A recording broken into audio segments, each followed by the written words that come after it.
11장 20절부터 22절 세 절 말씀을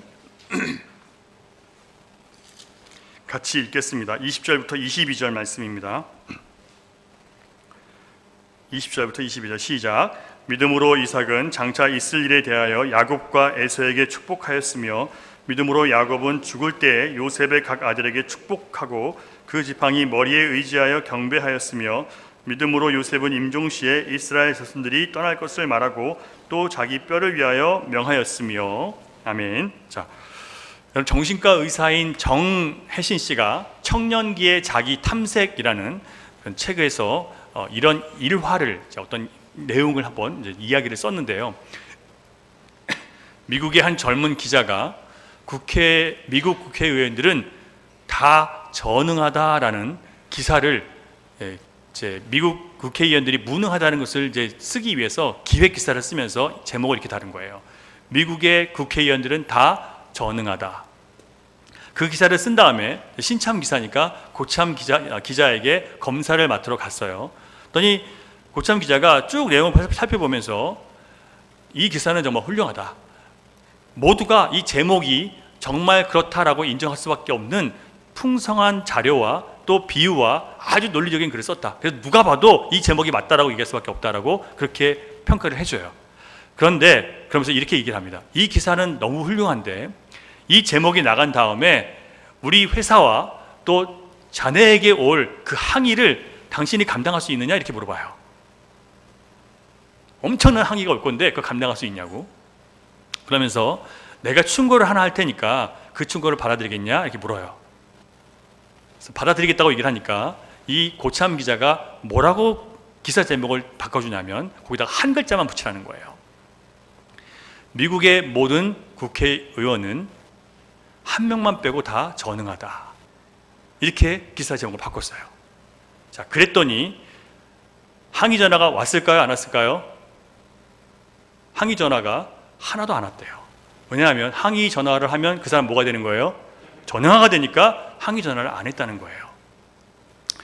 여러분, 대부분의 사람들은요, 아마 나는 그 사람이 아닐 거라고 생각하면서 살아가는 경우가 많습니다. 특별히 신앙의 문제에 있어서 더욱 자기 자신에게 관대할 때가 많아요.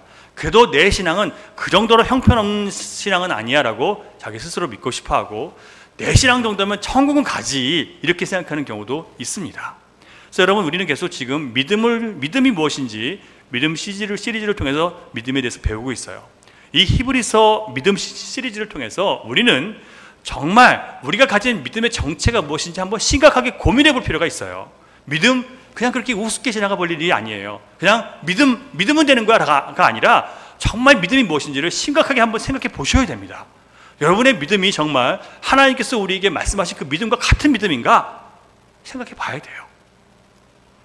히브리서 11장 1절 2절을 보면요, 믿음은 바라는 것들의 실상이요 보지 못하는 것들의 증거니 선진들이 이로써 증거를 얻었느니라 라고 했어요. 선진들이 누구예요? 믿음의 선배들을 얘기하는 거죠. 믿음의 조상들, 성경에 나오는 믿음의 조상들은요, 믿음을 통해서 그들이 진짜 믿음을 가졌다는 것을 증명해 보여줬다는 거예요. 여러분들이 진짜 믿음을 가졌는지 사람들이 여러분에게 그렇게 얘기합니까? 당신은 진짜 믿음 가진 사람 맞아, 당신 믿음 보니까 진짜야 라는 믿음의 증거가 있냐는 거예요. 그런데 그 믿음의 증거가 내가 생각하는 것처럼 그래도 나는 이렇게 하니까 나는 믿음이 있어 라고 얘기하는 건지, 아니면 다른 사람들이 나에게 당신은 보니까 믿음이 있어 라고 했기 때문에 내가 믿음이 있다고 생각하는 건지, 아니면 성경에 나오는 그 믿음과 내 믿음이 똑같기 때문에 믿음이 있다고 하는 것이 확인하셔야 돼요. 내가 스스로 생각하거나 다른 사람들이 여러분에게 믿음이 있다고 하는 것보다 더 중요한 게 뭐냐면 성경대로 나오는 그 선진들이 보여준 믿음의 증거가 나한테 있느냐, 그게 진짜 믿음의 참 증거가 될 수 있는 거예요. 그냥 나 믿어라고 해서 믿는 게 아니라는 걸 여러분 기억하시기 바랍니다. 그렇게 믿고 지옥 가는 사람들이 바로 그렇게 열심히 믿는다고 했었던 바리새인과 서기관과 대제사장들이었어요. 목사가 열심히 하나님 말씀 전하고 주의 이름으로 일해놓고 어떻게 가요? 예수님이 나 너 모른다라고 하신다잖아요. 왜 그렇습니까? 진짜 믿음을 갖고 있는 게 아닌 거예요. 내가 열심히 했으니까 천국 간다는 잘못된 믿음을 갖고 있는 거예요. 오늘 설교 제목 같이 한번 읽어볼까요? 시작. 믿음, 약속의 지배를 받는 것. 참된 믿음은 약속, 곧 하나님의 말씀의 지배를 받는 것이 참된 믿음입니다. 오늘 짧은 본문에 세 사람이 나왔습니다. 기억이 나세요? 자, 20절에 누가 나왔습니까? 이삭. 21절에 야곱. 3절에 요셉. 예, 다행히 이렇게 순서대로 나와서 누군지 알 수 있죠. 자, 여러분, 먼저 이 세 사람을 통해서 우리는 믿음의 조상인 아브라함을 통해서 하나님의 약속을 이어받은 그 세 사람이라는 것을 우리가 알 수 있어요. 그렇죠? 약속을 누구로부터 받았어요? 자기가 스스로 받은 게 아니라 아버지, 그 조상의 아버지로부터, 또 할아버지로부터 받아 내려온 그 믿음이에요. 그리고 이 믿음은 누가 준 거예요? 하나님께서 그에게 주신 거예요. 믿음은 내가 만들어내는 게 아니라 하나님께서 주신 것을 믿는 믿음이어야 돼요. 내가 믿는다고 해서 믿어지는 게 아니라 하나님 나에게 믿으라고 하신 것을 믿는 게 그게 진짜 믿음이에요. 자, 그러면 우리가 진짜 믿어야 되는 게 뭔지, 믿음으로 산다는 것이 무엇인지 살펴보겠습니다.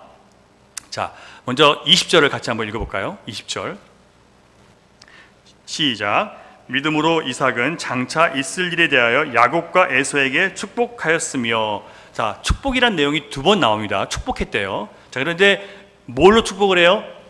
그냥 축복하는 게 아니라 믿음으로 했다는 거예요. 자, 믿음으로 했다는 것은 내가 믿고 내가 예수님 믿으니까 내가 축복해야지, 내가 믿으니까 축복하면 되지, 축복한 대로 되지 하고 자녀를 축복하는 게 아니에요. 그런 뜻이 아니에요. 여러분들이 자녀를 향해서 우리 자녀는 믿음대로, 내 믿음대로 성공하고 잘되고 그래서 유명해지고 이렇게 될 것을 믿습니다 했다고 해서 그게 믿음이라는 게 아니에요. 믿음으로 축복한다는 것은 하나님이 주신 약속 안에서 그 약속의 기초에서 그대로 내가 축복하는 것을 믿음으로 축복한다는 얘기예요. 그런 뜻이에요. 여러분들이 자녀에 대해서 기대하는 게 있죠. 이렇게 될 것이다, 저렇게 될 것이다는 기대 가지고 그걸 내가 믿습니다 한다고 해서 그게 되는 게 아니란 말이에요. 하나님이 주신 약속대로 믿고 축복할 때 그게 진짜 축복이 되는 거예요. 자, 그러면 이 이삭이 축복했다는 게 어떤 내용인지, 그리고 정말 축복을 했는지 한번 잘 살펴보겠습니다. 창세기 27장 1절부터 4절 그림에 있어요. 시작. 이삭이 나이가 많아 눈이 어두워 잘 보지 못하더니 맏아들 에서를 불러 이르되 내 아들아 하매 그가 이르되 내가 여기 있나이다 하니 이삭이 이르되 내가 이제 늙어 어느 날 죽을는지 알지 못하니 그런즉 네 귀구 곧 화살통과 활을 가지고 들에 가서 나를 위하여 사냥하여 내가 즐기는 별미를 만들어 내게로 가져와서 먹게 하여 내가 죽기 전에 내 마음껏 내게 축복하게 하라. 이삭이 이 얘기를 들은 다음에 누가 이 얘기를 옆에서 들었어요? 어머니가, 리브가가 엿듣고 얼른 동생한테 달려가서, 야곱한테 달려가서 지금 큰일 난 거예요. 왜냐하면 하나님의 약속은 누구에게 주시는 거였어요? 하나님의 약속은 야곱에게 주는 거였단 말이에요. 그런데 이 에서에게 준다고 하니까 이걸 빨리 뒤집기 위해서 야곱을 찾아간 거예요. 자, 그런데 1절에 보면 뭐라고 합니까? 이삭이 나이가 많아 눈이 어두워 보지 못했다. 자, 여러분, 이삭이요, 자기의 때가 얼마 남지 않은 것을 알고 맏아들 에서를 불러서 죽기 전에 장자의 축복을 하려고 했어요. 이 장자의 축복은요, 이 이삭이 자기의 능력으로 하는 게 아니에요. 이거는 하나님이 주신 약속을 축복으로 물려주는 거예요. 그러니까 우리는 우리의 유산을 물려준다고 할 때 내 재산을 물려준다고 생각하는데 하나님의 백성들은요, 절대로 자기 유산을 물려주는 게 아니에요. 하나님께서 주신 믿음, 그 하나님의 자녀됨을 물려주는 거예요. 그래서 죽기 전에 지금 자녀들을 축복하려고 불렀단 말이에요. 저 에서를. 자, 이삭은 평소에 에서를 더 좋아했다고 성경에 기록되어 있습니다. 근데 여러분, 에서를 더 좋아했던 이유가 참 별로예요. 에서를 좋아해야 되는 이유가, 자식이 있는데 하나 더 좋아했어요. 그러면 아주 특별한 이유가 있어야 될 거 아니에요. 보통 부모가 뭐라고 하냐면 약한 자가 더 마음에 끌린다고 얘기해요. 자녀들 중에서 좀 부족한 애가 더 마음에 끌린대요. 엄마들은요. 아빠들은 잘난 게 더 끌리고요, 엄마들은 약해 보이는 게 더 끌린대요. 그래서 이삭은 왜 더 좋아했냐면 에서가 사냥해서 잡아온 고기를 좋아했기 때문에 에서를 더 좋아했대요. 자, 이유가 마음에 드세요, 여러분?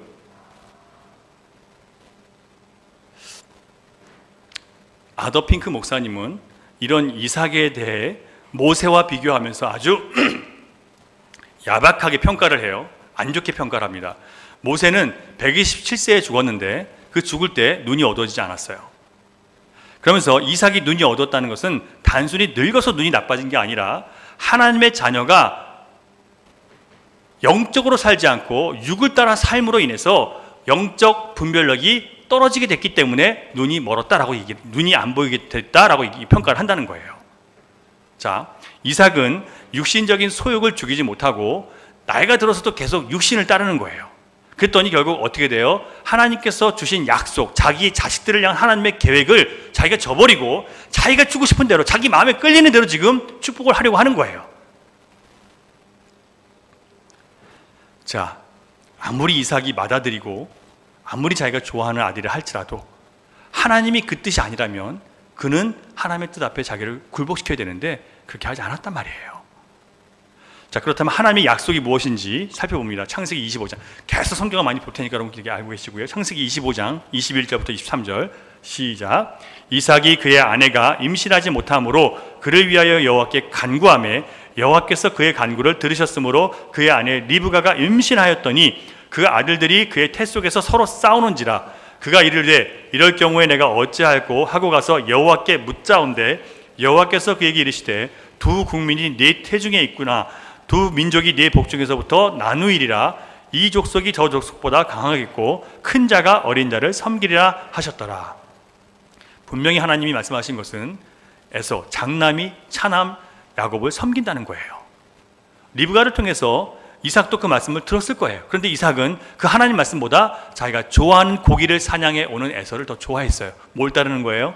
육신을 따르는 거죠. 이처럼 눈이 어두워진 것은, 이삭이 눈이 어두워진 것은 하나님 말씀보다 자신의 육신을 즐겁게 하는 것을 제공하는 에서를 더 좋아했기 때문에 영적 감각이 무뎌졌다. 그래서 정금 같은 믿음을 찌꺼기처럼 만들었다라고 아도핑크 목사님이 아주 야박하게 이렇게 이삭을 평가해요. 여러분, 연세가 높아지시면 믿음의 능력이, 영적 분별력이 더 커지셔야 돼요. 근데 나이가 들어서도 계속 육신을 위해 살잖아요. 그럼 참 보기 안타까워요. 참 보기 안 좋아요. 이제 하나님 나라를 갈 사람이면 하나님 나라를 준비해야 되는데 계속 이 상에서 어떻게 해서 이 땅에 살 것처럼 그렇게 살아가는 사람 보면 안타까워요. 만일 이삭이 영적으로 깨어 있었다면 뭘 선택했을까요? 에서에게 축복했을까요?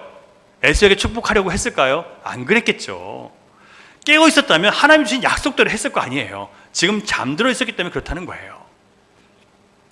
그래서 아도핑크 목사님이 이삭의 이런 모습을 통해서 만일 신자가 이삭처럼 나이 들어서도 살기 위해서 먹는 게 아니라 먹기 위해서 산다면 반드시 영적 시야는 어두워질 것이다. 영적인 안목은 어두워진다는 거예요.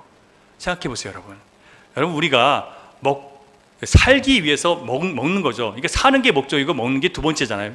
수단이잖아요. 그런데 마치 먹기 위해 사는 사람인 것처럼 그냥 나는 먹기 위해 산다고 생각하는 사람들이 있어요. 요즘에 뭐 먹방이 너무나 유행이다 보니까 저마다 먹는 거 찾아다니고 저마다 먹는 거 구하러 다니고 그러고 살아가는 거예요. 마치 먹는 게 목적인 것처럼. 그런 사람들은 뭘 못 봐요? 절대로 하나님의 영적인 분별력을 가질 수 없다는 얘기예요. 여러분, 일하기 위해 사십니까? 아니면 하나님의 백성으로 사십니까? 무엇이 목적이냐에 따라서 여러분 영적인 안목이 떠지냐 안 떠지냐 결정되는 거예요. 왜 자녀를 키우세요? 하나님의 자녀로 키우기 위해서 키우세요? 아니면 그 자녀를 훌륭한 자녀, 세상에서 말하는 훌륭한 자녀로 만드시게 키우세요? 이 목적이 잘못되면 여러분 영적 눈이 안목이 안 보여요. 그래서 잘못된 선택을 해버리는 거예요.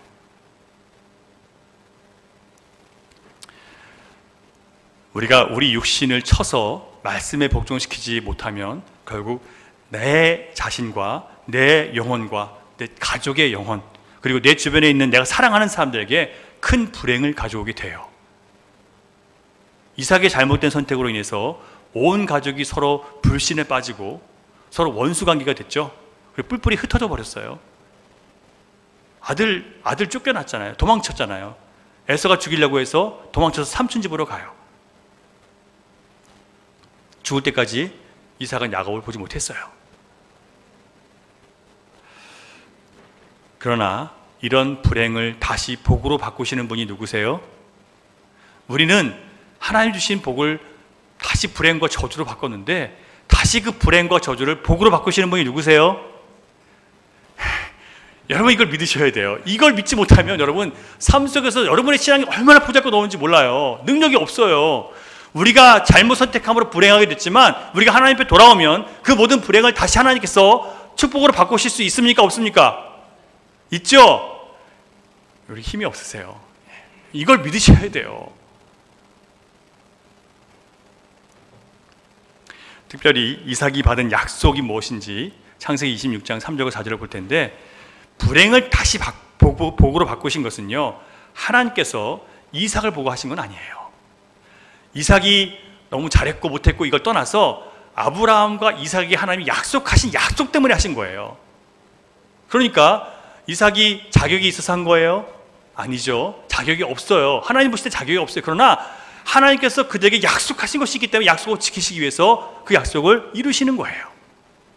그래서 불행을 복으로 바꿔주시는 겁니다. 같이 한번 읽을게요. 시작. 이 땅에 거류하면 내가 너와 함께 있어 네게 복을 주고 내가 이 모든 땅을 너와 네 자손에게 주리라. 내가 네 아버지 아브라함에게 맹세한 것을 이루어 네 자손을 하늘의 별과 같이 번성하게 하며 이 모든 땅을 네 자손에게 주리니 네 자손으로 말미암아 천하 만민이 복을 받으리라. 약속을 줬어요. 그리고 그 약속을 지키게 만드시죠. 지키셨죠 지금요. 그 약속한 것을 지키기 위해서 하나님께서 불행으로, 모든 사건을 불행으로 바꿔버린 이 사람에게 찾아오셔서 다시 그걸 바꿔주시는 거예요.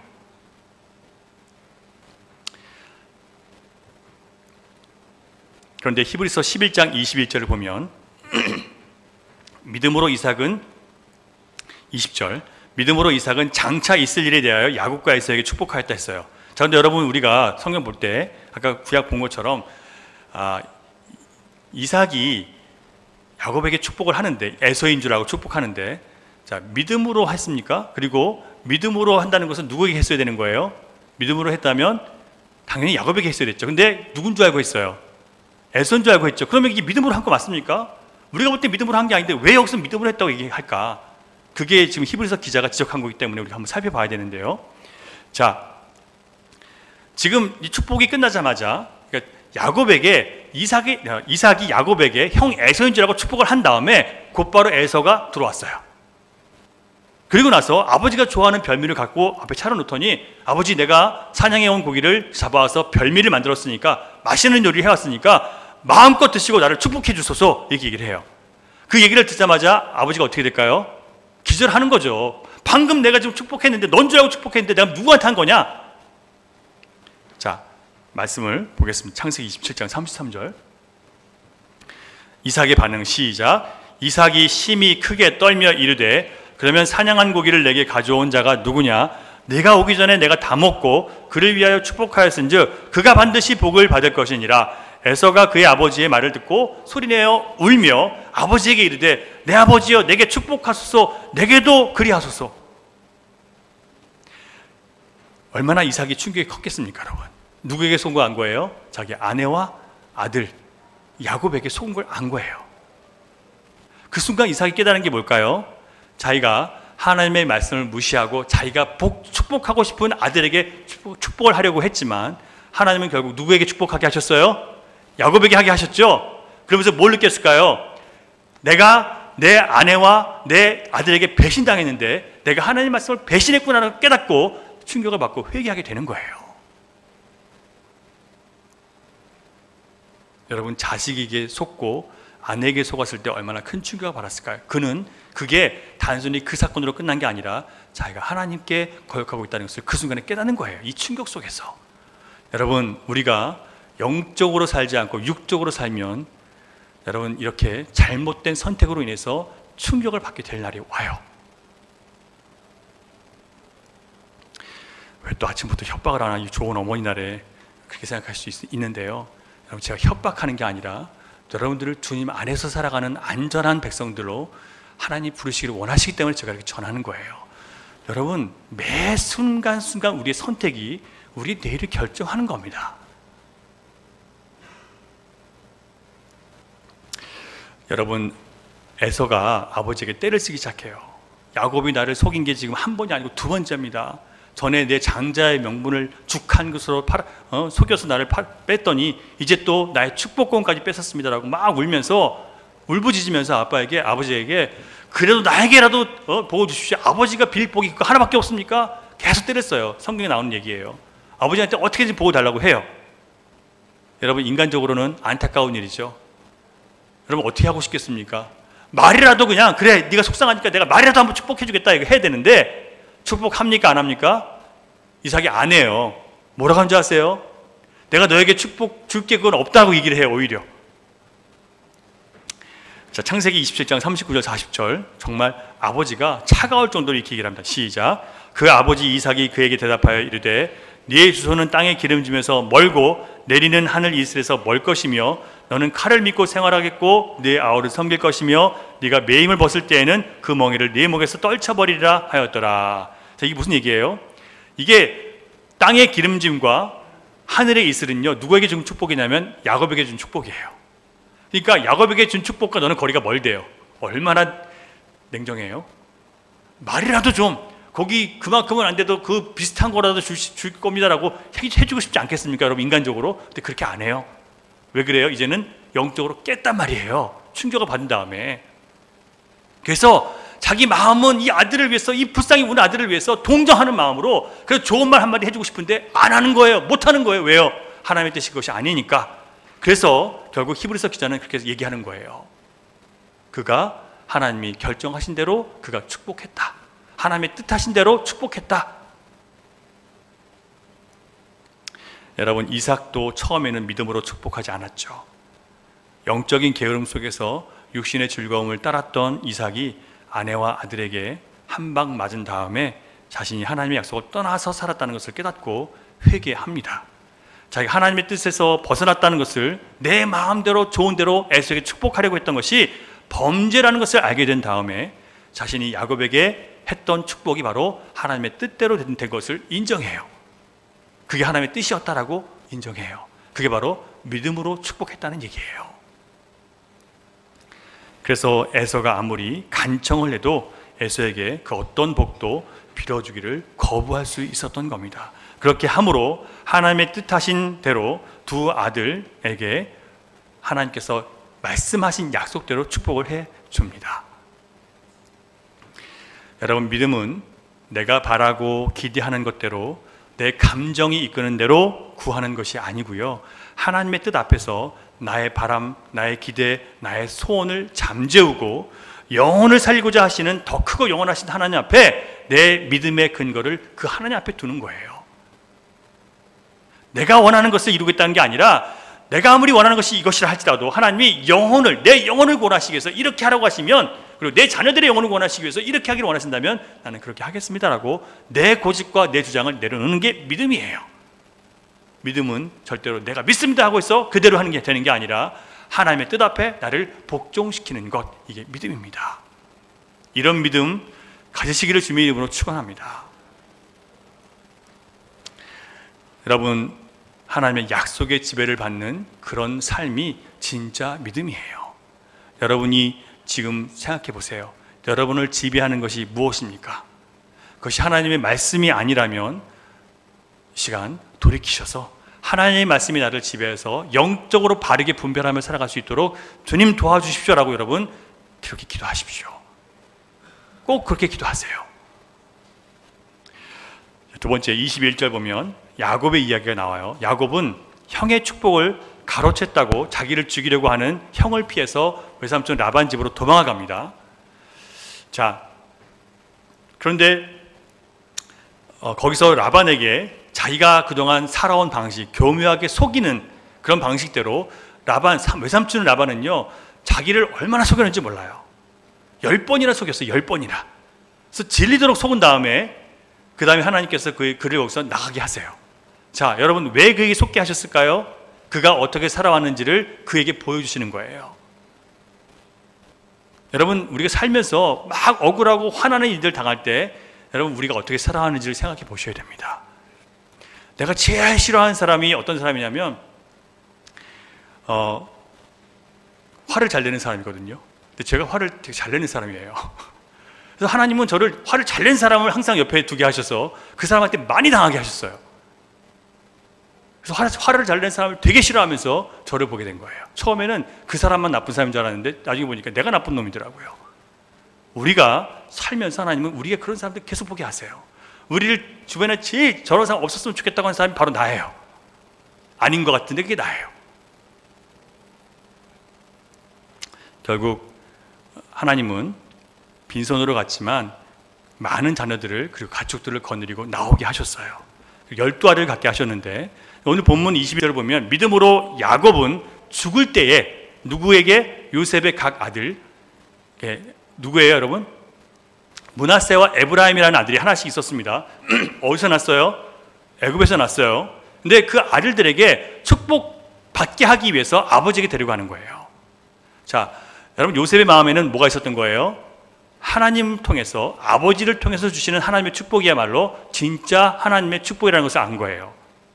그래서 아버지에게 데리고 가는 겁니다. 자, 창세기 48장 11절 14절 같이 보겠습니다. 시작. 요셉에게 이르되 내가 네 얼굴을 보리라고는 생각하지 못하였더니 하나님이 내게 네 자손까지도 보게 하셨도다. 요셉이 아버지의 무릎 사이에서 두 아들을 물러나게 하고 땅에 엎드려 절하고 오른손으로는 에브라임을 이스라엘의 왼손을 향하게 하고 왼손으로는 므낫세를 이스라엘의 오른손을 향하게 하여 이끌어 그에게 가까이 나아가매 이스라엘이 오른손을 펴서 차남 에브라임의 머리에 얹고 왼손을 펴서 므낫세의 머리에 얹으니 므낫세는 장자라도 팔을 엇바꾸어 얹었더라. 어떤 그림인지 아세요? 자, 장남은 므낫세입니다. 근데 므낫세가 이삭의 오른손으로 축복을 받아야 돼요. 그럼 어느 쪽에 앉혀야 돼요? 제가 앞에 있으면 왼쪽에 앉혀야 되겠죠. 그리고 에브라임은 차자니까 왼손으로 복을 받아야 되니까 오른쪽에 앉혔단 말이에요. 그런데 이삭이 어떻게 했다고요? 갑자기 손을 이렇게 엇바꾸더니 이 오른손은 하나님의 능력의 팔이에요. 그래서 하나님의 약속이 오른손으로 갔는데 이 약속을 둘째 아들에게 주는 거예요. 그리고 그 축복의 내용이 뭔지 한번 살펴보겠습니다. 48장 15절부터 16절 시작. 그가 요셉을 위하여 축복하여 이르되 내 조부 아브라함과 아버지 이삭이 섬기던 하나님, 나의 출생으로부터 지금까지 나를 기르신 하나님, 나를 모든 환난에서 건지신 여호와의 사자께서 이 아이들에게 복을 주시오며 이들로 내 이름과 내 조상 아브라함과 이삭의 이름으로 칭하게 하시오며 이들이 세상에서 번식되게 하기를 원하나이다. 자, 축복의 출처가 어디예요? 세상이에요? 하나님이에요? 하나님이죠. 여러분들이 원하는 축복의 출처가 어디예요? 하나님이십니까? 세상입니까? 여러분들이 원하는 자녀들의 축복이 세상입니까? 하나님입니까? 확인하세요. 그리고 지금 이삭은요, 뭐라고 축복을 하냐면 나의 출생으로부터, 내가 태어날 때부터 지금까지 나를 기르신 하나님, 지금 120여세가 됐을 때 나이예요. 127세, 8세 정도 됐던 나이인데 그때까지 나를 기르신 하나님, 나를 모든 환난에서 건지신 하나님, 그 하나님께서 이 아이들에게 복을 달라는 거예요. 자, 복의 출처가 하나님이시고 또 나를 건지신 하나님, 지금 나를 건지신 하나님께서 이 자녀를 어떻게 하라는 거예요? 그 평생에 지켜달라는 거예요. 누가 지켜줘요? 하나님이 지키시는 거죠. 여러분, 우리가 자녀를 바라보면서 마치 내가 지킬 수 있는 것처럼 생각합니다. 교만이에요. 여러분, 우리 자녀 우리 못 지켜요. 어린아이 때 품매에 있을 때만 지키는 것 같지만 여러분 학교 내보내보세요. 그 다음부터는 없어요. 여러분, 그 다음부터는 여러분 내놓고 나서 계속 불안해하는 상태가 더 많아질 수 있어요. 그리고 그들이 내 조상 아브라함과 이삭의 이름으로 칭하게 하시오며, 이게 무슨 얘기인지 아세요? 하나님을 믿는 믿음의 자손으로 살아가게 해 주십시오라는 축복이에요. 자, 지금 이 이삭의 축복 가운데 세상에 속한 복이 하나라도 있습니까? 없습니까? 하나도 없죠. 다 하나님과 연결된 거예요. 하나님과. 여러분, 우리는 도대체 뭘 근거로 자녀들을 축복합니까? 우리 자녀들이 세상에서 높아지고 세상에서 영광되고 세상에서 부자되고 세상에서 여러분 이런 거 갖고 기도하죠. 그건 여러분 하나님께서 우리 자녀들에게 주고자 하는 축복과 완전히 다른 거예요. 하나님은 여러분의 자녀들이 하나님의 자녀로 살기를 원하시고 하나님의 돌보심을 의지하고 살아가기를 원하시고 하나님과 동행하는 자녀 되기를 원하세요. 여러분도 같은 걸 원하십니까? 이게 믿음이에요. 그걸 여러분 자녀들에게 축복해 줄 때 진짜 믿음으로 여러분 축복하는 겁니다. 여러분 보세요. 요셉은 당시에 뭐였어요? 총리였죠. 그 세상 가장 강대국이었던 이집트의 총리였어요. 총리면 그 위에 누구밖에 없어요? 바로밖에 없어요. 바로 왕 위에는 다 자기 거예요. 엄청난 부자였어요. 그런데 모든 것이 하나도 필요 없다는 거예요. 뭐가 있어야 된다고요? 자녀들에게 너희들 하나님의 이름이 필요하고 하나님의 자녀됨이 필요하고 하나님과 동행함이 필요하다고 하나님의 보호와 인도와 지킴이 필요하다고 얘기해줘요. 그 세상의 군대도 지킬 수 없다는 거예요. 여러분 같은 마음이십니까?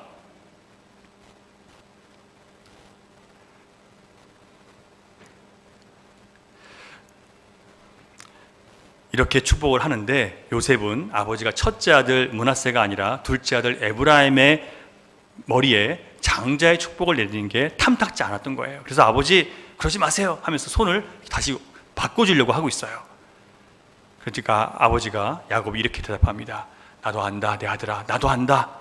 그도 한 족속이 되며 그도 크게 되리니 그의 아우가 그보다 큰 자가 되고 그의 자손이 여러 민족을 이룰 것이다. 그래서 여러분 북이스라엘과 남이스라엘이 나눌 때 북이스라엘의 제일 첫 번째 왕이 누구예요? 여로보암이죠. 여로보암. 무슨 지파인 줄 아세요? 에브라임 지파예요. 시작부터 에브라임 지파로 시작하시는 거예요. 여러분 결국 끝까지 요셉이 서운해 하더라도 아들 요셉이 서운해 하더라도 지금 야곱은 누구의 뜻대로 선포해요? 하나님의 약속대로 선포하죠. 이걸 믿음이라고 하는 거예요.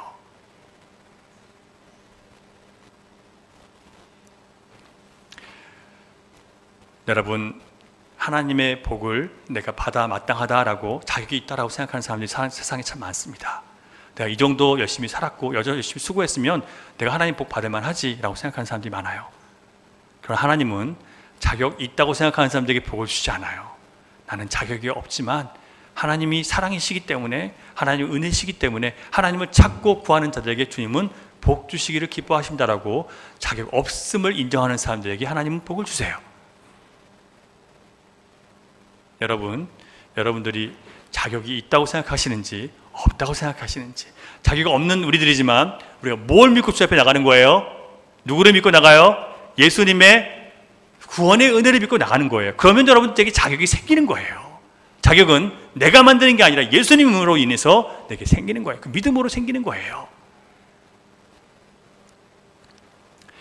우리가 하나님은 오직 하나님의 기쁘신 뜻대로 일하신다는 말씀을 사람들에게 심지어 신자들에게 가서 전하면요 싫어하는 사람들이 있어요. 왜 하나님은 뭐든지 자기 마음대로 해요? 왜 뭐든지 자기 뜻대로 해요? 너무 독선적인 거 아니에요? 여러분 하나님은요 항상 올바르시기 때문에 하나님이 하신 것은 항상 맞아요. 우리가 왜곡됐고 우리가 무너져 있는 사람이기 때문에 우리가 잘못 판단하고 있는 거예요. 우리는 미래를 보지 못하기 때문에 미래를 아시는 하나님 앞에 우리는 그렇게 얘기할 수 없어요. 그러니까 여러분 그런 일이 벌어질 때마다 하나님 앞에 겸손해야 됩니다. 하나님은 왜 다 하나님 마음대로 해요? 내 마음대로 하는 게 없어요. 이러지 마시라는 얘기예요. 계속해서 21절을 보면 그 지팡이 머리에 의지해요 경배했다라고 21절 하반절에 보면 나오죠. 자, 지팡이 머리에 의지해서 경배했다. 무슨 얘기일까요? 자, 구약 성경을 보면 두 가지 해석이 가능한데 하나는 침대 머리에서 절했다. 또 하나는 지팡이를 의지해서 경배했다는 뜻이에요. 어쨌든 경배했다는 건 똑같죠. 누구에게 경배했을까요? 요셉 아들한테 경배했다니까요. 왜 아들한테 경배를 할까요? 자, 우리 창세기 37장 6절부터 10절 요셉이 꾼 꿈 기억을 성경을 펴세요. 37장 찾아보겠습니다. 창세기 37장 6절부터 10절 6절부터 11절까지 읽겠습니다. 시작. 요셉이 그들에게 이르되 청하건대 내가 꾼 꿈을 들으시오. 우리가 밭에서 곡식 단을 묶더니 내 단은 일어서고 당신들의 단은 내 단을 둘러서서 절하더이다. 그의 형들이 그에게 이르되 네가 참으로 우리의 왕이 되겠느냐 참으로 우리를 다스리게 되겠느냐 하고 그의 꿈과 그의 말로 말미암아 그를 더욱 미워하더니 요셉이 다시 꿈을 꾸고 그의 형들에게 말하여 이르되 내가 또 꿈을 꾼즉 해와 달과 11별이 내게 절하더이다 하니라. 그가 그의 꿈을 아버지와 형들에게 말하매 아버지가 그를 꾸짖고 그에게 이르되 네가 꾼 꿈이 무엇이냐? 나와 네 어머니와 네 형들이 참으로 가서 땅에 엎드려 네게 절하겠느냐? 이렇게 얘기했죠. 그 다음에 마지막 절 시작. 그의 형들은 시기하되 그의 아버지는 그 말을 간직해 두었더라. 자, 지금 뭐가 이루어진 거예요? 요셉이 총리가 되어서 죽었던 아들이었는 줄 알았더니 살아서 돌아와서 자기 모든 가족을 건져냈죠. 요셉, 야곱과 그 모든 형제들을 죽을 수밖에 없었던 사람을 건져낸 거예요. 그걸 보면서 뭘 깨달은 거예요? 하나님께서 요셉에게 꾸게 하셨던 그 꿈이 이루어진 걸 본 거예요. 그리고 그 앞에서 경배하는 겁니다. 아들이라도 부모가 자식에게 경배하는 법은 없죠. 그런데 왜 경배해요?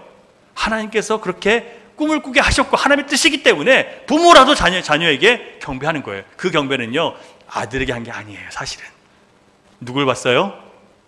죽었다가 다시 살아나심으로 우리를 구원하시는 예수 그리스도를 만난 거예요. 이 놀라운 은혜의 비밀을 여러분 아시겠습니까?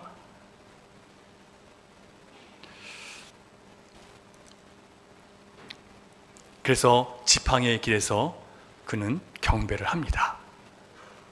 사랑하는 여러분, 하나님의 뜻대로 야곱은 자기 아들에게까지 경배를 합니다. 이 세상 어디에도 그렇게 하는 사람은 없을 거예요. 하지만 하나님은 요셉을 정말 당시 세계 최강대국인 이집트의 2인자로 만드신 다음에 그 아버지와 형제들을 다 구원하시고 그 앞에 고개 숙이게 만드셨습니다. 하나님이 하셨어요. 그 하나님의 역사 앞에 고개를 숙이는 것이 여러분 우리의 할 일입니다. 하나님의 뜻 앞에 자존심 세우지 마세요. 하나님의 뜻 앞에 여러분 변명하지 마세요. 내 뜻은 그러할지라도 하나님의 뜻이 그렇다면 내가 순종하겠나이다. 그게 여러분이 영원히 사는 길입니다. 마지막 22절, 요셉도 믿음으로 같은 길을 걸어갑니다. 요셉은 죽으면서 하나님과 아버지와 맺은 약속을 따라서 애굽을 떠나서 가나안으로 자기를 데리고 가라. 자기가 죽은 다음에 내 뼈를 거기에 가지고 나가서 가나안 땅에 묻으라고 얘기를 해요. 여러분, 요셉이 비록 애굽에서 온갖 영화를 누리고 자기 가족들과 많은 사람들의 영혼을 살리는 대단한 삶을 살았지만 결국 하나님과 맺은 약속의 땅으로 돌아가기를 원했어요. 자, 요셉의 마음은요, 하나님께서 자기 아버지와 조상들에게 준 약속의 지배를 끝까지 받는 삶을 살아낸 거예요. 자신이 애굽의 모든 권세를 누리는 삶을 살았지만 애굽 땅이 자기 땅이 아니라는 걸 알았죠. 그래서 죽은 이후에 자기 땅, 자기의 뼈를 거둬가라는 거예요. 왜 그래요? 요셉은요, 늘 하나님과 동행하는 사람이었습니다. 그 어떤 상황에서도 하나님과 동행함으로 그가 형통했다고 했죠. 젊은 시절에 감옥에 가든 종이 되든 그 상황마다 하나님께서 요셉과 함께 하심으로, 동행하심으로 그가 형통하더라 했어요.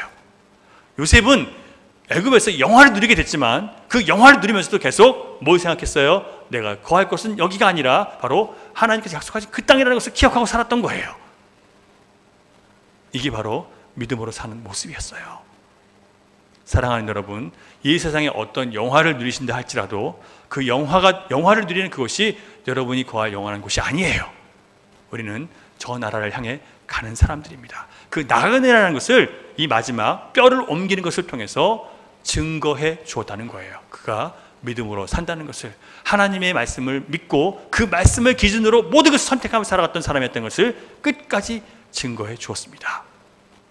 여러분, 믿음으로 산다는 것은 하나님의 말씀이 기준이 되어서 선택하고 때로는 포기하고 때로는 계획을 세우고 때로는 계획을 내려놓고 하는 것이 믿음으로 사는 거예요.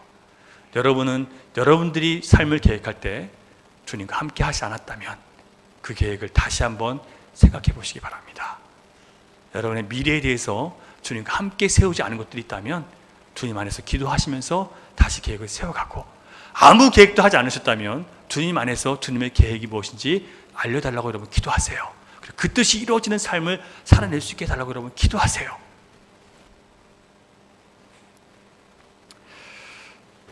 믿음으로 사는 것은 나의 주인이시고 나를 죄악 세상에서 건져내신 하나님의 말씀이 내 삶에 이루어지도록 하기 위해서 나의 계획과 나의 생각을 부인하고 살아가는 것, 그분의 뜻과 계획에 나를 맞추는 것을 믿음으로 사는 것이라고 말할 수 있습니다. 이런 참된 믿음의 정의가 여러분 앞에 다시 한번 새겨지기를 주님의 이름으로 축원합니다. 한 청년이 예수를 믿고 은혜를 받았어요. 성경을 말씀 그대로 믿겠다고 고백을 했어요. 그래서 어느 날 성경을 읽다가 예수님과 베드로가 물 위를 걸었던 사건을 보게 된 거예요.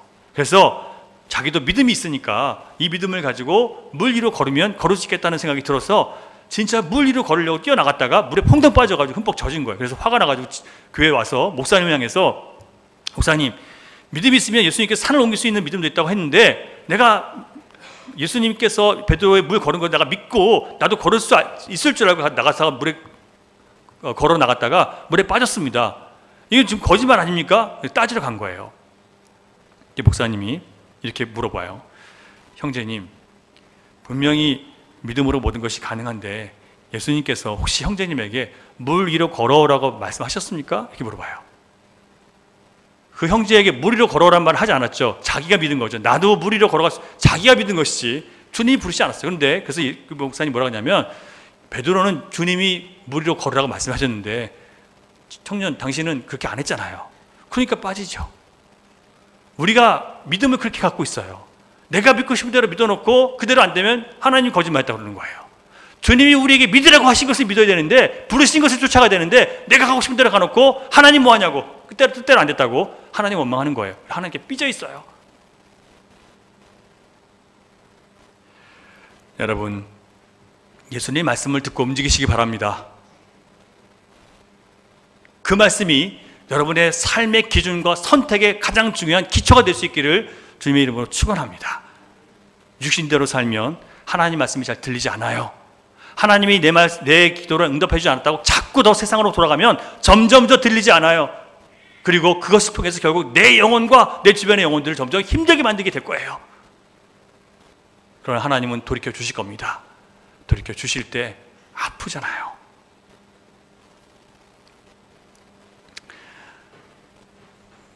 하나님 말씀하신 것이 내 삶에 이루어지기 위해서 내 계획과 내 감정과 내 자존심을 버리신다면 우리 자신과 우리가 사랑하는 사람들을 하나님의 복된 안식으로, 영혼 구원으로 인도해낼 수 있으실 거예요.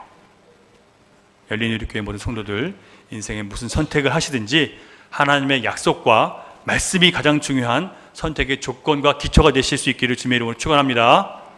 그래서 여러분 사셔야 돼요. 모든 상황에서 여러분 사시기 바랍니다. 이기시기 바랍니다. 반드시 이길 거예요. 기도하겠습니다.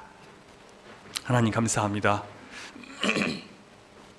우리는 내가 믿고 싶은 대로 믿고 내가 바라는 대로 믿어놓고 그대로 되지 않으면 주님 원망하고 또 주님을 배신하고 내 뜻대로 살아갑니다. 하나님, 이제 바른 믿음이 무엇인지 우리에게 알려주셨사오니 하나님 말씀하신 것이 우리가 믿는 것의 기초가 되게 하시고, 하나님 말씀하신 것이 내 계획의 기초가 되게 하시고, 하나님 말씀하신 것이 내 모든 감정과 내 모든 자존심을 이기고 그 뜻대로 될지어다라고 고백할 수 있는 그런 완전한 기준이 될 수 있는 그런 완전한 하나님 말씀에 순복하는 신자들이 될 수 있도록 주여 우리를 새롭게 해 주시옵소서. 잘못 믿어왔던 것들을 회개하고 돌이키고자 하는 주의 종들에게 하나님 진리의 영을 부어주셔서 그 영이 깨어날 수 있도록 인도해 주셔서 자기와 내 주변에 있는 모든 사람들의 영혼을 복된 자리로 이끌 수 있는, 생명으로 이끌 수 있는 귀한 하나님 자녀를 될 수 있도록 주여 도와주시옵소서. 역사해 주시옵소서. 새롭게 해 주시옵소서. 주님, 영혼을 구원하는 영생의 눈이 떠져 있는 자녀들로 우리를 변화시켜 주시옵소서.